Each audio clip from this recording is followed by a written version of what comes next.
Have you ever watched a child discover something simple, like a leaf, and treat it like it's the most amazing thing they've ever seen?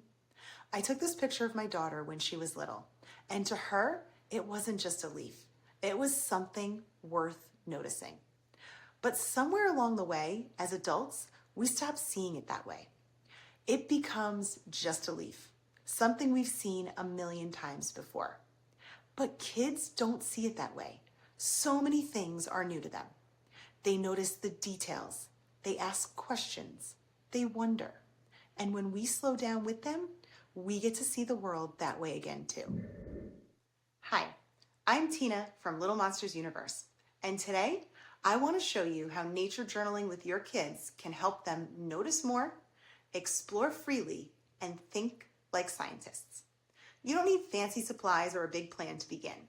Just a notebook or a few sheets of paper and a pencil can help your children start capturing what they notice, sketching what they see, and exploring their curiosity.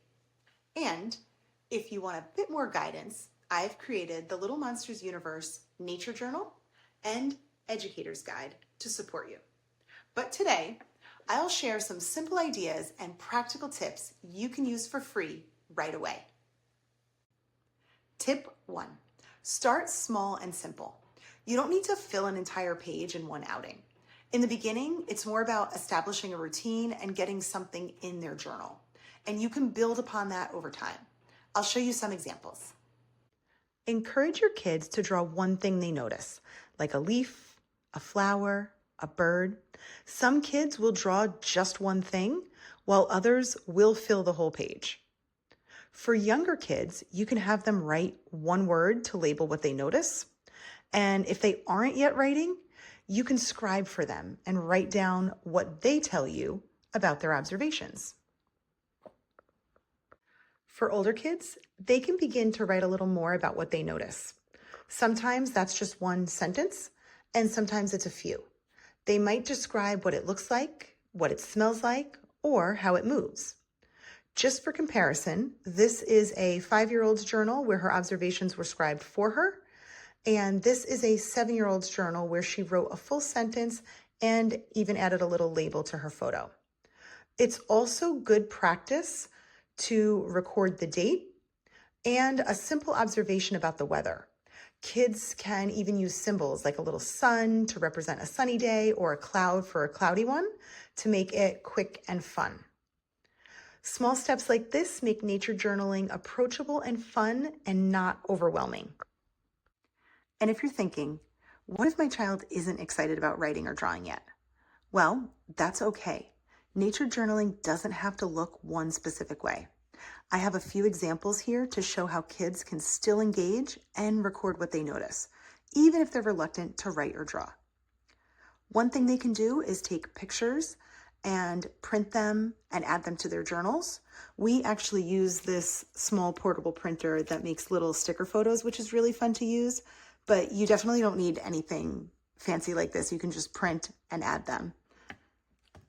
Kids can also tape in little treasures that they find on the ground. They can try simple things like bark rubbings or leaf rubbings.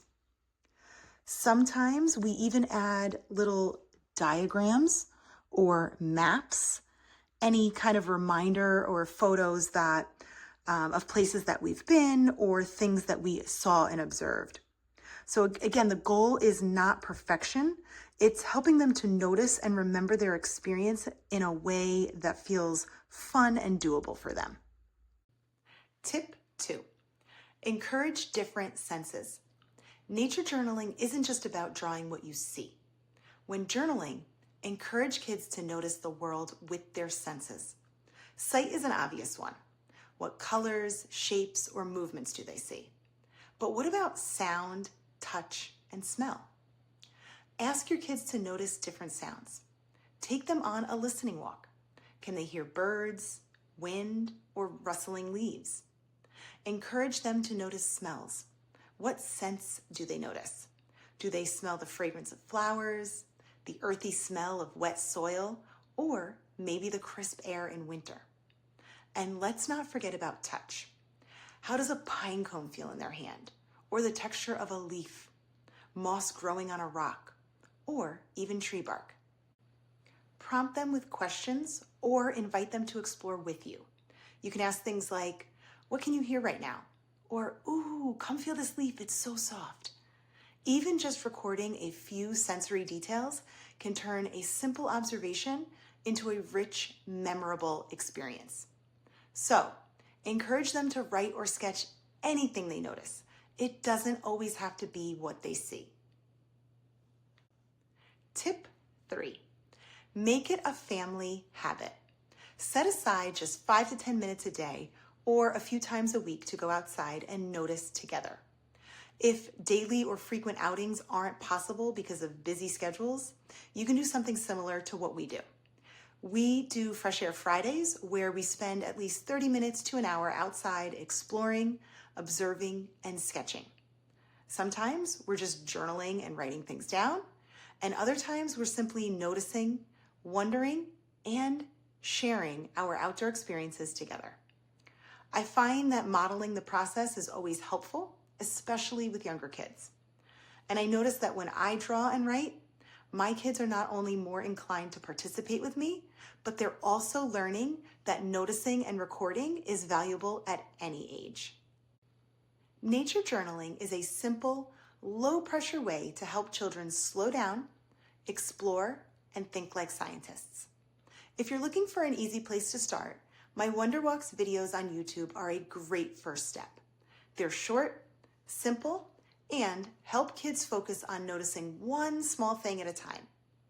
And if you'd like a little more guidance and structure, the LMU Nature Journal and Educator's Guide can help support you and your child. It includes prompts, activity ideas, book recommendations, and templates that make journaling easy and engaging for kids in grades 1 through 5. So, give nature journaling a try this week and see what you and your kids discover together. And like I always say, the more you notice, the more there is to wonder about. Happy journaling!